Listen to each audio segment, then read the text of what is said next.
Eu preciso que você abra a sua Bíblia no segundo livro do profeta Samuel.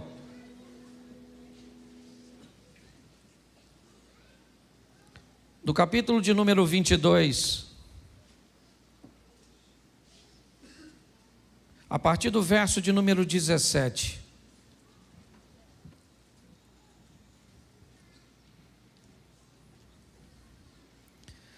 Segundo livro do profeta Samuel, capítulo de número 22, a partir do verso 17, diz assim: Desde o alto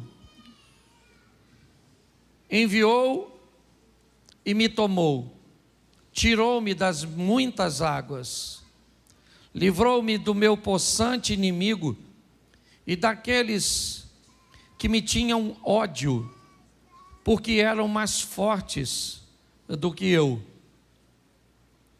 Encontraram-me no dia da minha calamidade, porém o Senhor se fez o meu esteio, e tirou-me para o lago e arrebatou-me dali, porque tinha prazer em mim.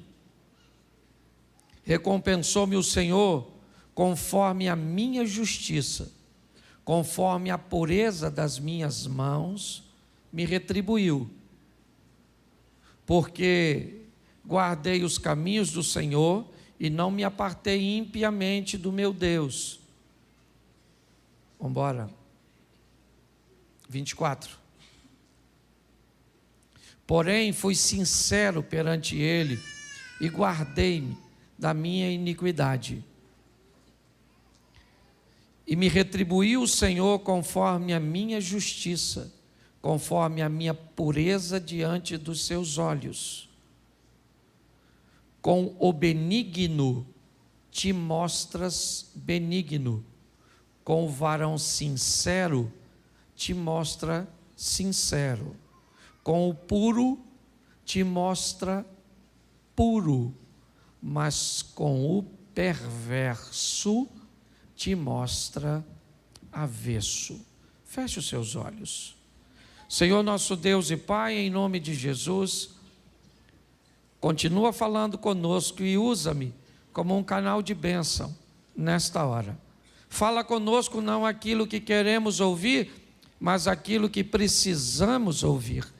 Tira-nos do conforto da mesmice e nos coloque nos confrontos das mudanças. Continua conosco, que teu Espírito tenha liberdade, em o nome de Jesus. Você pode dizer amém? Amém. Bom, o tema da minha mensagem é vida eterna versus vida terrena. Eu quero falar com vocês rapidinho de algo que eu já venho há muito tempo buscando informar a igreja, buscando refletir com a igreja, e muito mais do que isso, conduzir a sua vida a um nível de transformação, aliás, a um nível de vida e não de sobrevivência. Para mim, sobreviver é conseguir pão, é conseguir água e conseguir abrigo. Para mim, os animais, eles não vivem, eles sobrevivem.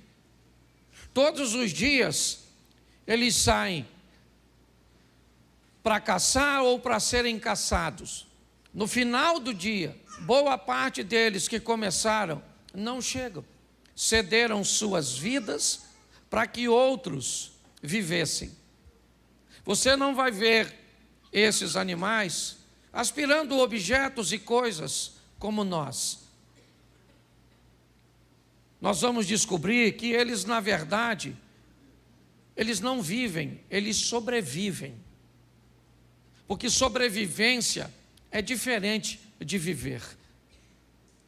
Aquele que vive, segundo a Bíblia, ele recebe um pouco mais do que necessita. Aquele que consegue viver, ele consegue ir além, um pouco além, talvez não muito além da sobrevivência.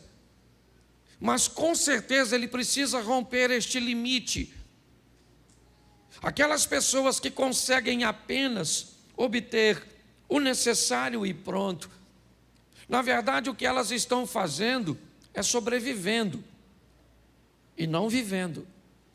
Nossa proposta sempre foi levar a igreja a um nível que a igreja recebeu de autorização de Deus para viver. Nós já falamos aqui que é impossível que todos sejamos ricos. O sistema não funciona com uma riqueza generalizada. Não existe como isso acontecer, porque se todos forem ricos, nós não vamos ter as necessidades básicas atendidas. Quem é que vai plantar? Quem é que vai colher? Quem é que vai beneficiar? Quem é que vai oferecer os serviços básicos? Se você fura o pneu do seu carro, se você precisa de um conserto elétrico, a vida ela é de interdependência. Pessoas dependem do seu dinheiro e você depende dos serviços dessa pessoa. Então não tem como nós colocarmos todos no mesmo nível social. Não existe isso. Lugar nenhum funciona desse jeito. Mas também nós vemos a Bíblia dizer que nunca vi um justo desamparado, um servo do Senhor mendigar o pão. Preste atenção, porque a Bíblia faz uma proposta para todos nós de termos um nível de vida que vai além da sobrevivência. Mas aí vem a minha pergunta: o que é mais difícil, ir para o céu ou viver na terra? Se consegue me responder isso de forma rápida? O que é mais difícil, gente? Ir para o céu ou viver na terra? O que é mais difícil? Ir para o... uma pergunta que me parece estar bem equivocada. É muito mais fácil ir para o céu, no que diz respeito ao ensinamento bíblico, do que viver na terra. Qual é o grande problema da vida aqui? É que me parece que diante de nós está um espelho. E o que ele faz? Reflete tudo aquilo que nós fazemos. Tudo aquilo que nós fazemos provavelmente vai virar ou vai voltar para nós de alguma forma. Só que nós não temos testemunhas ao nosso lado o tempo inteiro, observando aquilo que fizemos e fazemos, quer de forma explícita ou implícita. Mas a verdade é que o texto que nós lemos, e eu já vou mostrar ele para vocês, fala de um camarada que não tinha problema com os céus. Você não vai ver Davi, tudo bem que nós estamos no Velho Testamento, mas você vê que Davi teve muitos altos e baixos. Mas chegou um momento que ele entendeu o que acontecia com ele. E esse texto que lemos faz parte disso. Por quê? Porque quer no casamento, na criação de filhos, quer nas nossas questões financeiras, quer nos nossos estudos, quer em todos os ambientes, na maioria das vezes, parece que tem alguém atrapalhando a nossa vida. Parece que tem alguém criando uma confusão na nossa vida. Eu não sei se você já parou, basta você conversar com as pessoas, que há sempre um culpado para que aquilo esteja acontecendo. E pior, elas acham muito mais difícil chegar no céu. Mas segundo a Bíblia, chegar no céu é muito fácil. Primeiro, você vai receber algo que você não merece, porque Ele é misericordioso.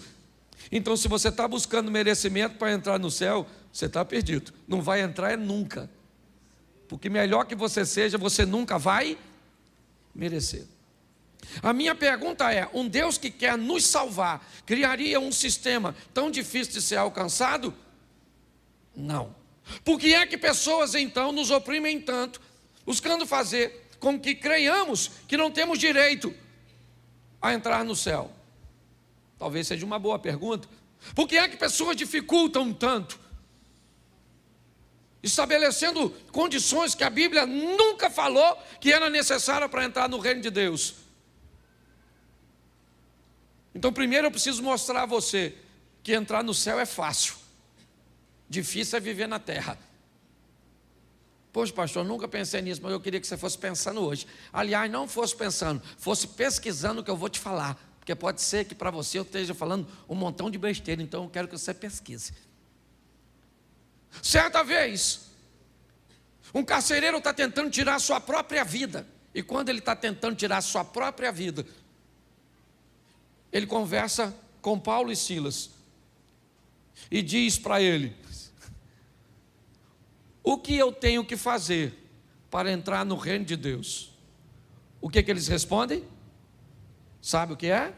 Crê no Senhor Jesus e será salvo tu e a tua. Todo aquele que crê e for batizado será, mas aquele que não crê já está, ele não vai, ele já está condenado. É o que diz o texto. Então preste atenção como é que é fácil entrar no céu. É só acreditar. Confessar com sua boca que Jesus Cristo é o... Quem já fez isso? Então está no céu. Pastor, é simples assim? É. Entrar no céu é simples, mas não tem que fazer, não tem que acreditar. E morrer acreditando. Qual é o grande problema? É a morte súbita, aquela que você não está esperando. Que aí tem. Porque eu não consigo acreditar que todos aqueles que têm Jesus e que já reconheceram, se morrer devagar vai para o inferno. Eu não acredito. Porque dá tempo. Eu não, Senhor Jesus, sou meu Pai, perdoa meus pecados, estou morrendo. Mas se não der tempo, você está atravessando a rua, atropelou. Ô mãe, não... Pô, eu queria uns 5 minutos, sim, só para meter a última conversa. Pastor, como é que eu sei? Eu aprendi uma coisa, o salvo, ele tem sintoma, assim como o perdido também tem. Ninguém precisa falar com a gente que está salvo ou perdido. Você dá aquela olhada se o indivíduo já está no trilho. Entendeu? Se chamar a senha 326, era tu. Tu foi. Você está rindo, mas é sério. A Bíblia diz que se conhece a árvore pelos seus. Pelos seus? Bom, Deus não pede de nós perfeição, Ele pede de nós aperfeiçoamento. Qualquer um pode dizer eu estou salvo, mas você não pode dizer que o outro está perdido. Você tem o direito de dizer eu estou salvo em Cristo, mas fulano está perdido. Não pode. Você não tem o direito de dizer que ninguém... Você pode dizer que ele parece. Ó, fulano parece que vai se lascar. Beleza. Pelo comportamento dele. É a grande verdade. Mas eu aprendi uma coisa.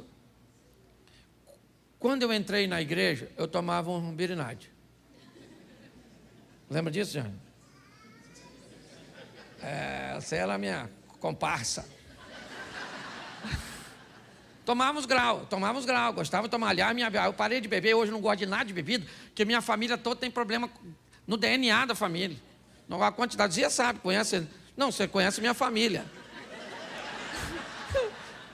É só você falar de um pecador que ele já fica...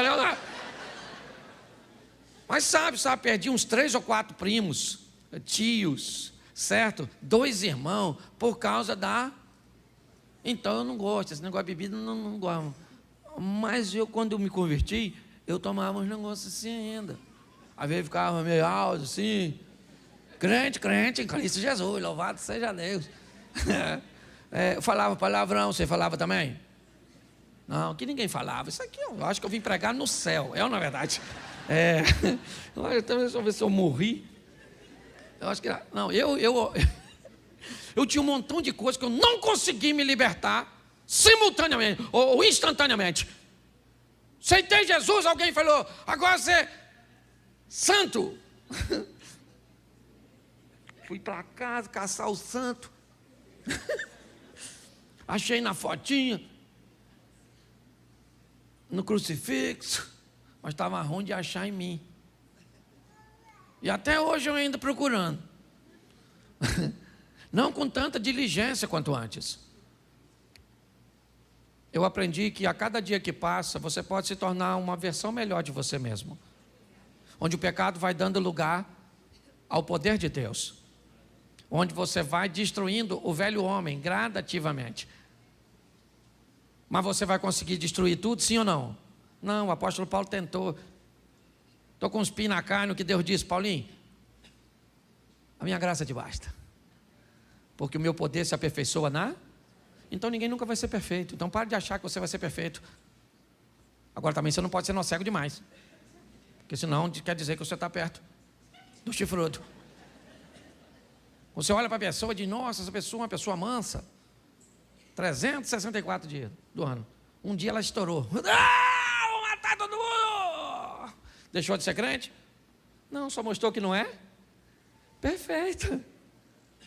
Entendeu? Lá uma vez ou outra você tem uma vontadezinha esquisita. O bom de estar aqui é que eu olho para todo mundo. Eu vejo quem tira o olho de mim, eu vejo quem ri, eu vejo quem cutuca o outro. Aí, ó. Certo? Aqui nós vamos descobrir os pecadores. Não é? Um negócio legal, porque você é gente. E se você achar que não pode sentir isso, o que você precisa entender é que você tem que ter domínio sobre isso. Então você tem que ter vontade.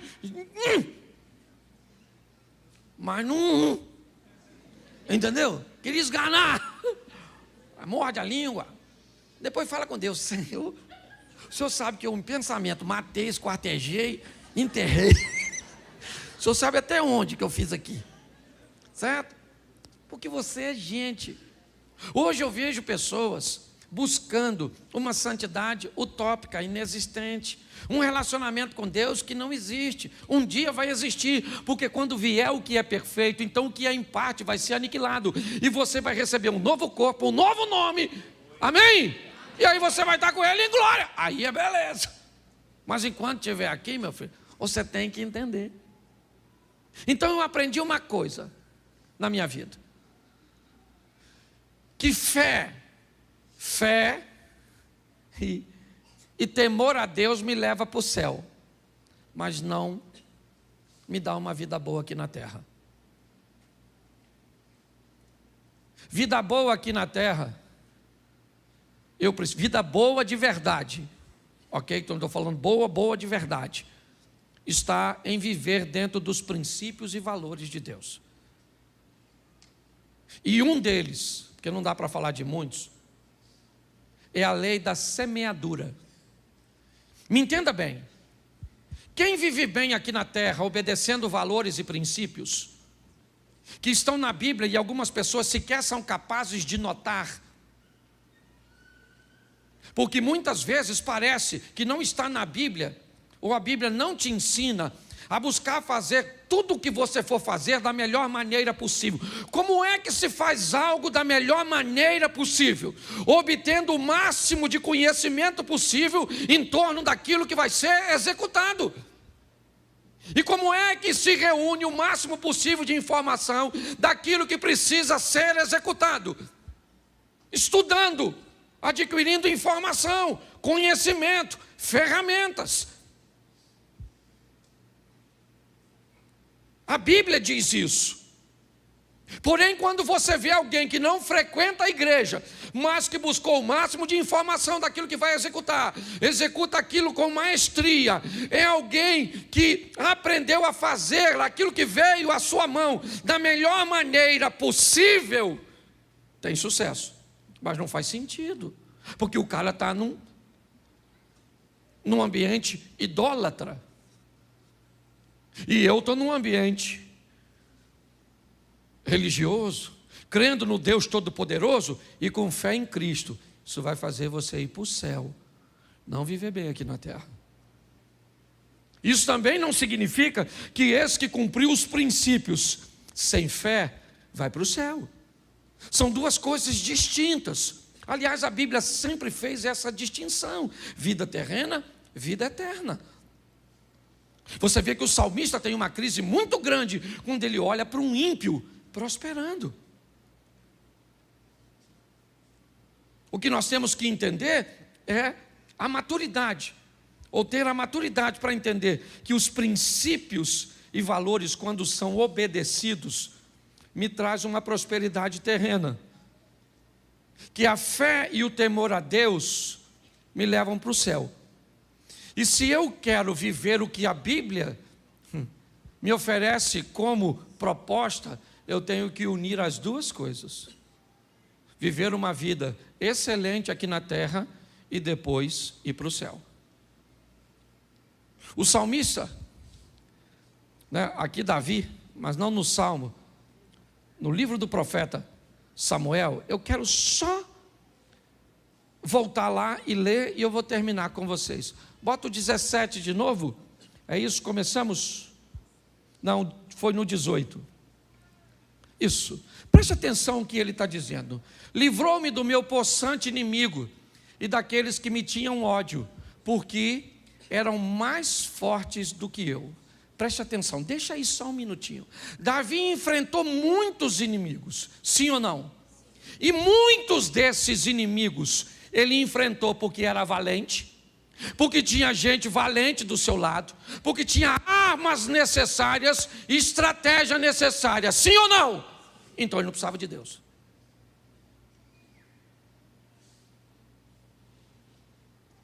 Ele não precisava de Deus. No que diz respeito a resolver problemas que ele pode resolver, ele resolvia. E era bom nisso. Ele não tinha problema com isso. Mas quando chegou momentos na vida dele, que os inimigos eram mais fortes, mais numerosos do que ele, Davi foi alguém que reconheceu que quando esse momento chegou, ele tinha relacionamento com Deus. Note que ele tinha estratégia, valentes, armas, ele tinha tudo. E tudo que ele tinha, ele usava. Mas quando chegou um momento que o que ele tinha não era suficiente para resolver seus problemas, aí ele aciona os céus. E aí ele diz: ele, o Senhor, livrou-me do possante inimigo e daqueles que me tinham ódio, porque além de serem mais fortes do que eu, olha o que diz o 19, encontraram-me no dia da minha calamidade. Preste atenção, o que Davi está dizendo: se eu tenho estratégia, meu inimigo também tem. Buscou um momento em que estava mais fragilizado meu casamento, em que minhas finanças estavam frágeis e que eu não estava bem. Ele buscou uma ocasião contra mim, onde a minha possibilidade de me defender não eram das melhores. Eu não sei se você já ouviu alguém dizer, ou se você já disse: cara, pô, se isso acontecesse em outro tempo, acabei de pagar o conserto da máquina de lavar, a televisão queimou. Pô, acabei de enfrentar esse tipo de problema, agora vem esse. O que Davi está descrevendo é isso. É alguém que aprendeu a mesclar esses dois estilos de vida. Dava para ele resolver? Resolvia. Não dava para resolver? Deus entra com providência. Por quê? Porque Davi diz: quando eles me atacaram, buscaram o dia da minha calamidade, porém o Senhor se fez o meu, a minha coluna. Bota aí o verso seguinte: tirou-me para o largo e arrebatou-me dali, porque tinha o quê? Tinha o quê? Isso, Davi está dizendo: Deus tem prazer em mim. À toa? Não. Deus não tem prazer nesse cara à toa. Por favor, nunca leia um texto e coloque ele na sua vida. Eu já cansei de ver pessoas pegar o texto de Filipenses e dizer que o Senhor te retribua segundo as suas riquezas em glória por Cristo Jesus. Como se o texto de Filipenses fosse escrito para nós. Ô gente, pelo amor de Deus, o texto de Filipenses foi escrito por Paulo para quem?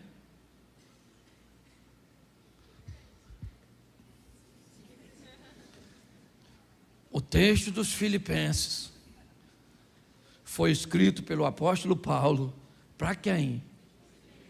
Para quem? Isso, deixa eu ajudar. Para os Filipenses.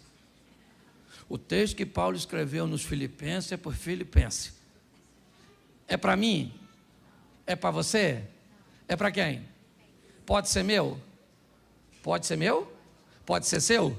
Se você fizer o quê? O mesmo que os Filipenses fizeram. O grande problema é que a gente pega o texto sem fazer nada e já pega o texto e coloca na nossa vida. Como se fosse uma mágicazinha. Não. O que ele está dizendo é que Deus tem prazer em mim. Será que a gente consegue encontrar o motivo disso? Vamos lá. Aliás, por que ele acha isso? Vamos dar uma olhadinha. Recompensou-me o Senhor conforme a minha... Opa! Espera aí. O que é recompensa? É aquilo que eu recebo. O que eu estou recebendo de Deus? Justiça. O que é que eu estou mandando para Deus? Justiça. O que Davi está dizendo é que eu estou vivendo debaixo da lei da semeadura. Enquanto ele semeou coisas boas, ele está colhendo coisas boas. O dia que ele semeou coisas más, Natan bateu na porta dele e disse: meu irmão, hoje a notícia não é boa, porque eu vou te tratar de acordo com a sua justiça. Mas quão injustiçado nós somos, né, gente? É muito injusto. A vida é muito injusta para você, porque você trata o seu marido da melhor maneira possível e ele não é bom para você. Você trata a sua esposa da melhor maneira possível. Você trata a sua vida profissional da melhor maneira possível e ela te retribui de forma ruim. Você trata seus estudos da melhor maneira possível, mas as notas nunca são boas. Você trata seu corpo de qualquer maneira e a saúde você sempre espera que seja boa. Preste atenção no que Davi está dizendo. O Senhor me tratou conforme a minha justiça. Eu estou recebendo de Deus exatamente o que eu estou mandando para lá, porque é lei de semeadura. Aquilo que eu semear, isso também eu vou. Isso. Será que isso não explica o texto anterior? Volta para mim no 20. O Senhor e tirou-me para o lago e arrebatou-me dali, porque tinha prazer em mim. Eu já vi Davi dizer que queria morrer, porque Deus virou para ele as costas. Sim ou não? Mas ele está dizendo que Deus tinha prazer nele. Mas naquela ocasião ele disse que Deus virou as costas para ele. O que Davi aprendeu a duras penas é que, na verdade, Deus tratava ele de acordo com como ele se tratava. Fora as crises e as dificuldades dos ensinamentos, que elas também existem, mas são pontuais. Elas não são regras contínuas. Quando nós olhamos para isso, volta para o 21, o que ele está dizendo, o Senhor, recompensou-me o Senhor conforme a pureza das minhas, Ele me retribuiu.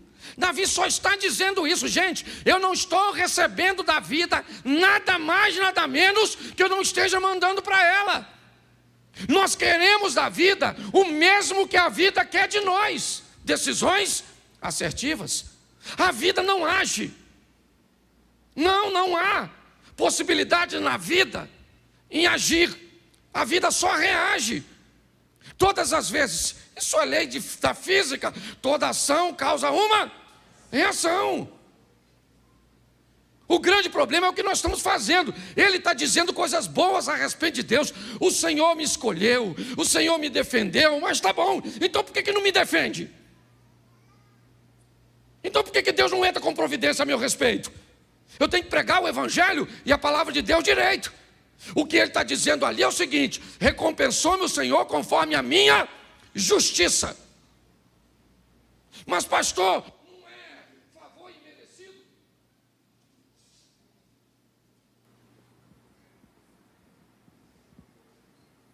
Obrigado. Não é favor imerecido. Favor imerecido é para entrar no céu, não é para viver na terra. Não vem com essa história de que Deus é obrigado a corrigir seus erros. Pelo amor de Deus, Ele não tem obrigação nenhuma. Pode até fazer isso de forma pontual, por sua misericórdia. Mas o que Ele criou foi: plantou, colheu. Plantou, colheu. Coisas boas ou ruins. E diga-se de passagem, ninguém planta para colher na mesma proporção. Quer para o bem, quer para o mal. Por isso que na hora de retornar, retorna muito mais pesado, se o plantio for negativo. Davi está descrevendo isso. Como Deus está me tratando? Como eu me trato. Se eu mando para a vida justiça, a vida me devolve justiça. Se eu mando para a vida pureza, ela me devolve pureza. Não vem com essa história que não é assim com você. Pelo amor de Deus. Não vem com essa história. Porque a Bíblia, ela é correta. Se você em algum momento já viveu injustiça, a Bíblia também ensina isso. Mas chama você de bem-aventurado quando você for perseguido, injustiçado por amor ao nome dele. Agora, se você é perseguido ou injustiçado por suas decisões, pare de dizer que Deus vai punir as pessoas que estão te perseguindo. Porque a Bíblia também diz que elas têm que perseguir. Quando Davi está sendo apedrejado, seus soldados estão querendo matar o apedrejador. E ele diz: opa, ninguém bota a mão no cara. Deixa o cara. Mas ele está atacando pedra, falando besteira. Não interessa. É meu tempo de ser apedrejado, porque ele tem razão. Esses dias eu estava conversando com Mary falou assim: Cláudio, estão falando horrores a nosso respeito. Eu fiz uma pergunta para ela: é verdade ou mentira o que estão falando? Porque se estão falando horrores a meu respeito e é verdade, eu tenho que corrigir minha postura. Se estão falando horrores a meu respeito e é mentira, é a única maneira que eles têm de falar mal a meu respeito, mentindo. Não é porque você vive muito bem e faz tudo certo que as pessoas só vão falar de você a verdade. Mas por favor, seja tão honesto com a vida e com você, que a única maneira cuja qual as pessoas vão ter de falar mal a seu respeito é mentindo. É um bom estilo de vida. Davi, ele está reconhecendo isso. Prossiga. Vamos lá, bota o 22 para a gente adiantar. Porque guardei os caminhos do Senhor e não me apartei impiamente do meu Deus. Vamos lá. Coloca aí o próximo. Me ajuda aí, irmão. Não, 24. Ah, não, perdão. Eu que? Tá joia. Porque todos os seus juízes estavam diante de... Isso aqui eu gosto também. E dos seus estatutos não? Não?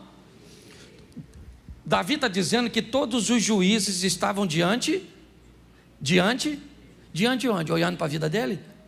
Sim ou não? Não, todos os juízes dele estavam onde? Você não precisa de ninguém para te condenar.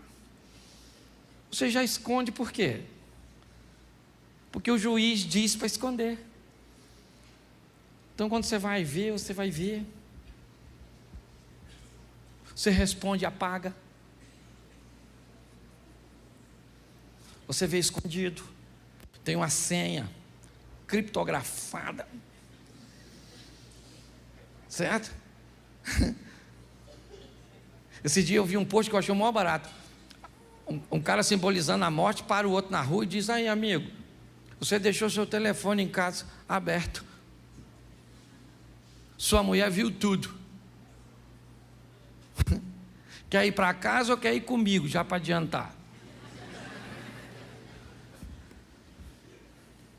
Você está rindo, mas é sério. Os juízes estão aqui, sim ou não? Sim ou não? Está aqui, ó. Bem aqui. Quando você vai fazer, tem alguém dentro de tu que fala.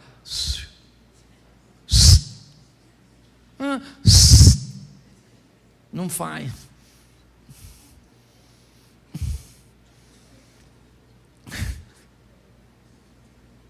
Não faz.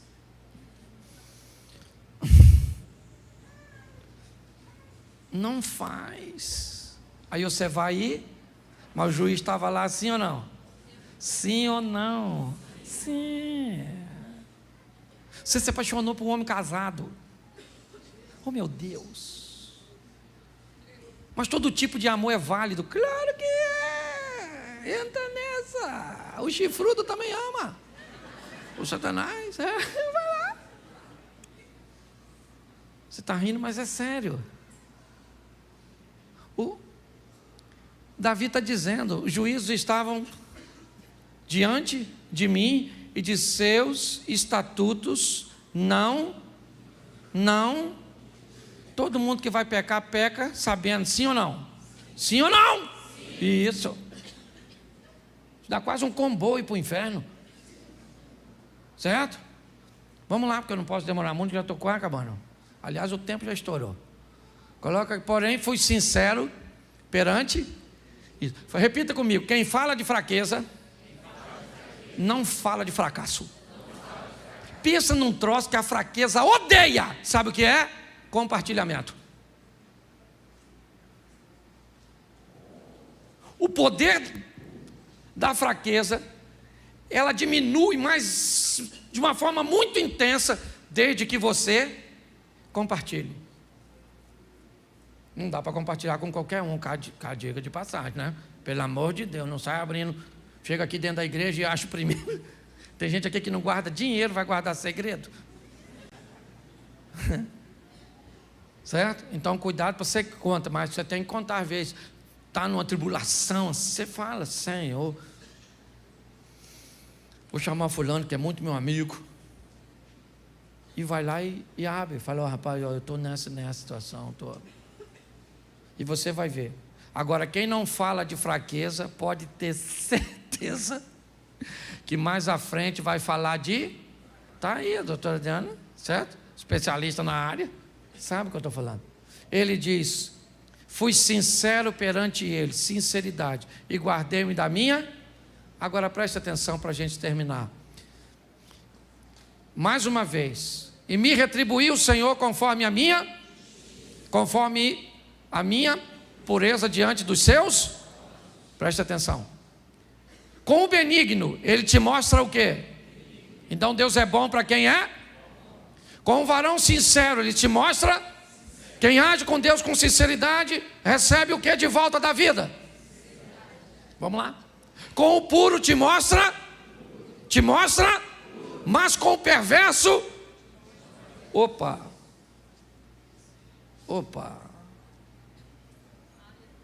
justo, sincero, puro, benigno,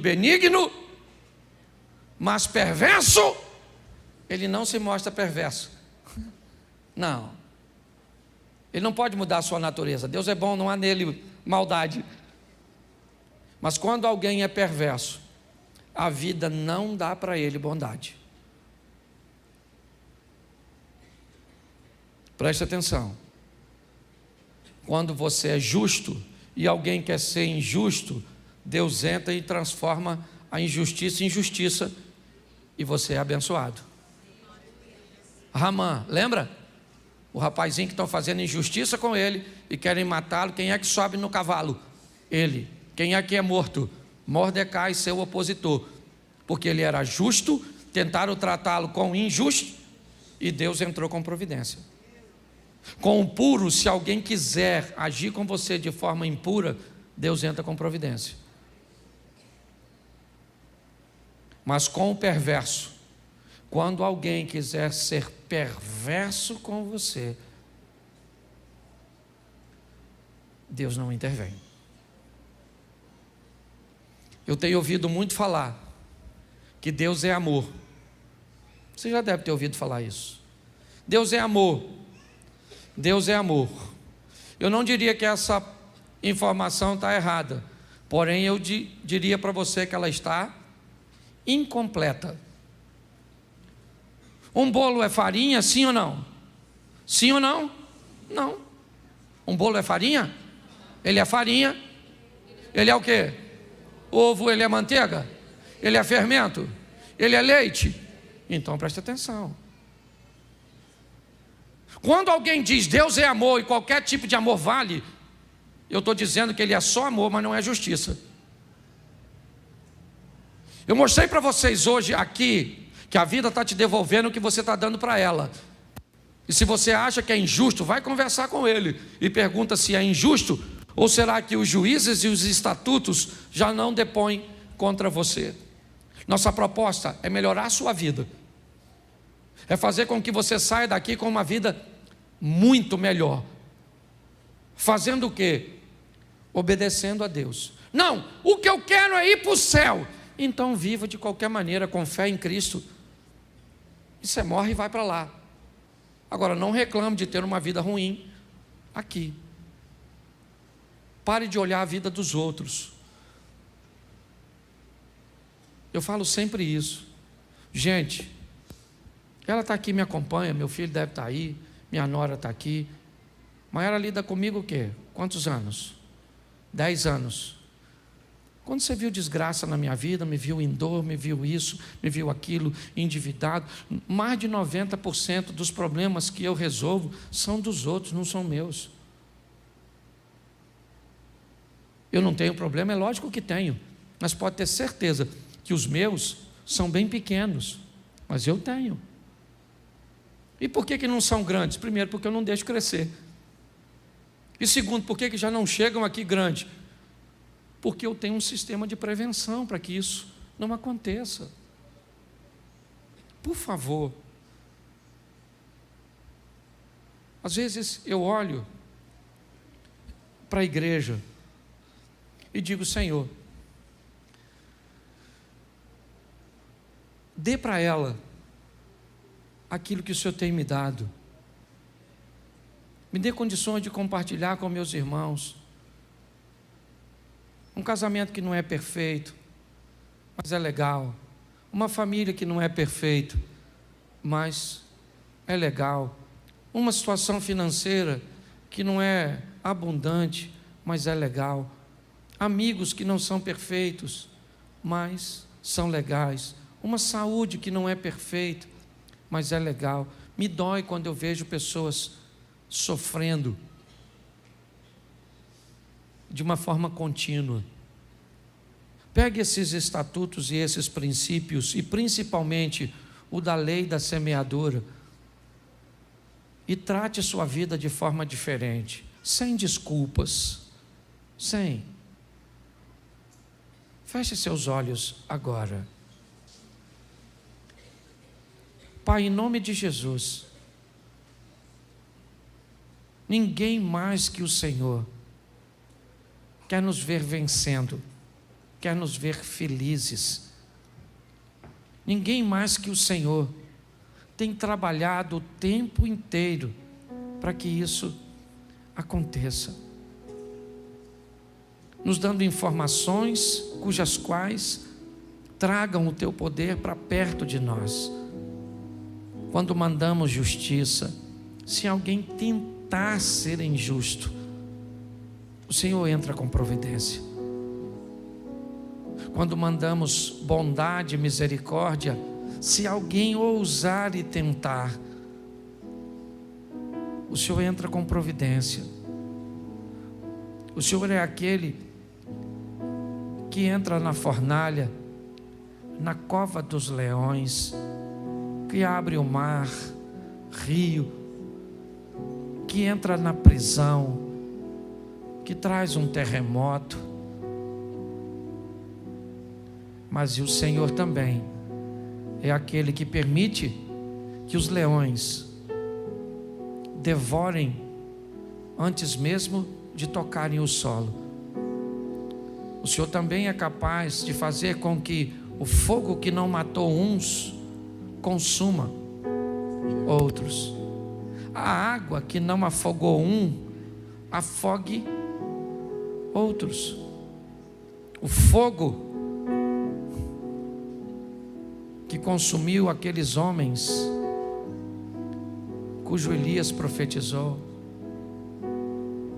Pai, em nome de Jesus, temos o tempo inteiro informações que sempre vai existir dois grupos, e nós queremos estar ao lado daqueles que agem com justiça, com benignidade, com pureza. Abençoa a tua igreja, Pai. Abençoa o teu povo, nos dando muito mais do que sobrevivência, mas nos dando vida. Leva o teu povo guardado por tuas mãos poderosas. Que o grande amor de Deus, nosso Pai, a graça de nosso Senhor e Salvador Jesus Cristo e as doces consolações do Santo Espírito de Deus seja para com todo o povo do Senhor, e todos digam: que Deus abençoe.